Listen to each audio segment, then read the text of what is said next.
हरिओम. लाओत्सेचा ताओबोध योगदास श्री जयगणेश जोशी यांचे प्रवचन. Therefore, after Tao is lost, there arises the doctrine of humanity. After humanity is lost, then arises the doctrine of justice. After justice is lost, then arises the doctrine of Li.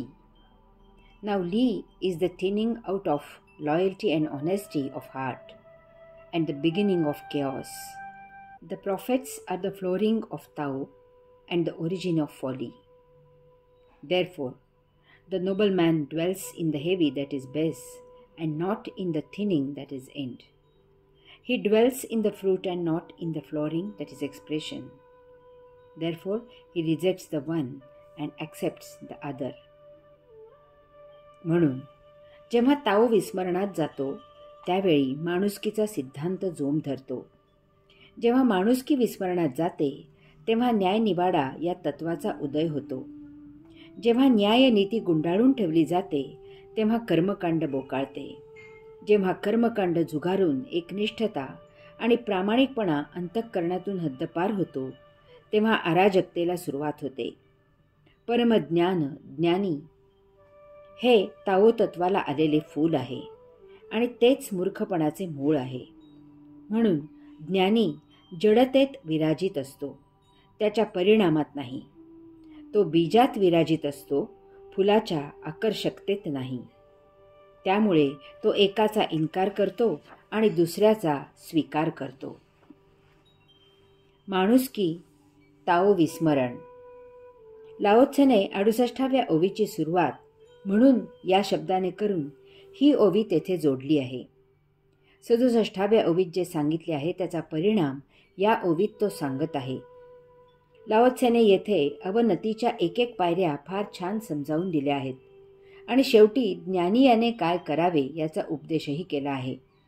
Laozi सांगतो की जेव्हा ताओ विस्मरणात जातो त्यावेळी माणुसकीचा सिद्धांत जोम धरतो. काहीतरी घोटाळा झाला आहे असे वाटावे असे हे विधान आहे.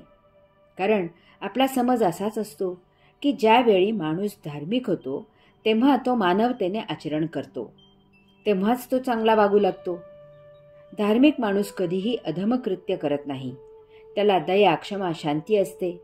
धार्मिक माणूस सर्वांना सांभाळून घेतो. परंतु माणूस स्वभावतःच मानवतः धर्म घेऊन आलेला असतो.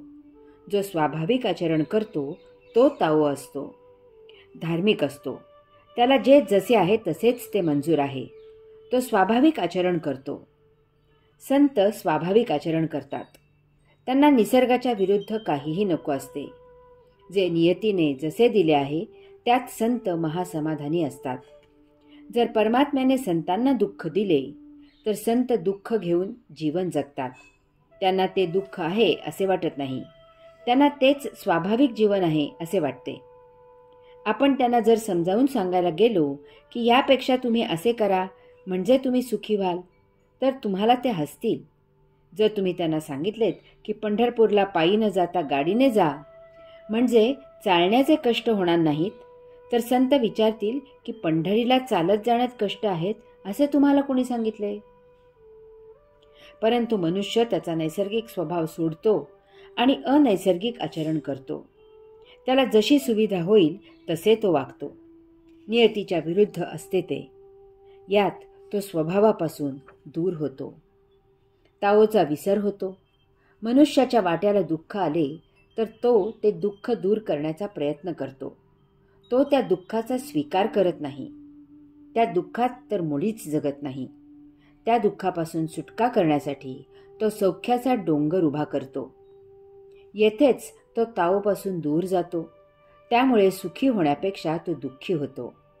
पूर्वीपेक्षा जास्तच दुःखी होतो. ताओने दिलेले जीवन न जगणे म्हणजे ताओ विरुद्ध आचरण असते. ते नियतीला मंजूर नसते. तात्पुरते त्याला बरे वाटते, परंतु नियती कोणालाही सोडत नाही. ती तिच्या विरुद्ध जीवन जगणाऱ्याला शिक्षा देते. मग अशा वेळी माणसाला ताओची आठवण येते. तो मानवतेच्या, माणुसकीच्या गोष्टी बोलू लागतो. आता तो परमात्म्याला दीनदयाळू वगैरे उपाधी लावून आळवायला सुरुवात करतो. ताओची सत्य ओळख पटायला त्याला ताओपासून दूर जावे लागते. न्याय निवाडा माणुसकी विस्मरण. लाओत्से पुढे सांगतो की जेव्हा माणुसकी विस्मरणात जाते तेव्हा न्याय निवाडा या तत्वाचा उदय होतो. प्रत्येकाला धार्मिक व्हायचे असते, परंतु अडचण काही वेगळीच असते. धार्मिक माणूस सहजाचरण करू शकत नाही. तो देवळात जातो, परंतु तो मुक्तपणे देवाचे भजन गात नाही. देव बाप्पाचे चांग भले असा गजर करताना तो बुजतो. तेथे कपाळाला गंध, बुक्का, टिळा लावायला संकोचतो. टाय नीट सांभाळत कसा तरी नमस्कार करतो आणि तेथून सटकतो. त्याच्या लक्षात येते की धार्मिक आचरण महाकठीण आहे. मग तो त्याच्या सोयीने धर्माचे नियम बदलतो आणि त्याप्रमाणे आचरण करू लागतो. सद्गुरू सांगून गेले की मांस मटण खाऊ नका. मग तो नियम करतो की त्या होऊन गेलेल्या सद्गुरूंच्या जन्मदिनी वर्षातून एकदा शाकाहार करायचा. सद्गुरू सांगून गेले की दान करावे. मग तो दान करतो आणि मंदिराच्या बाहेर त्याची पाटी लावून स्वतःला धार्मिक म्हणून जाहीर करतो.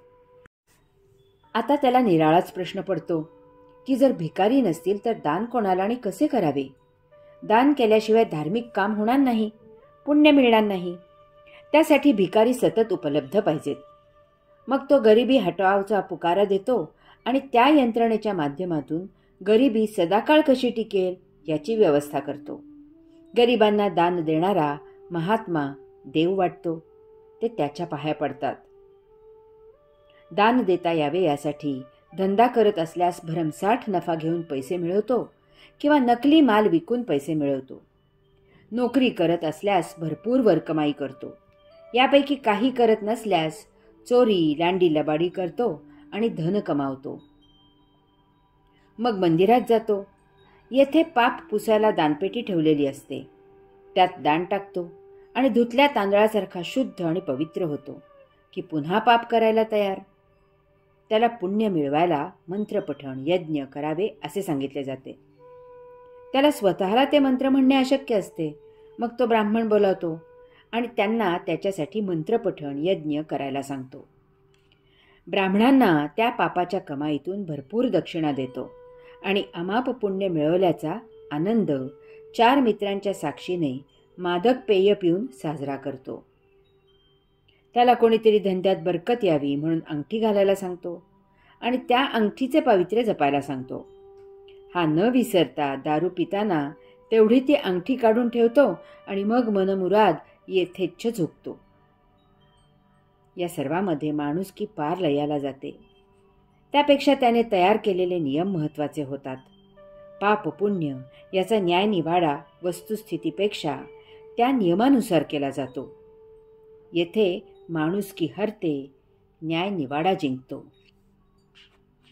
हरि ओम.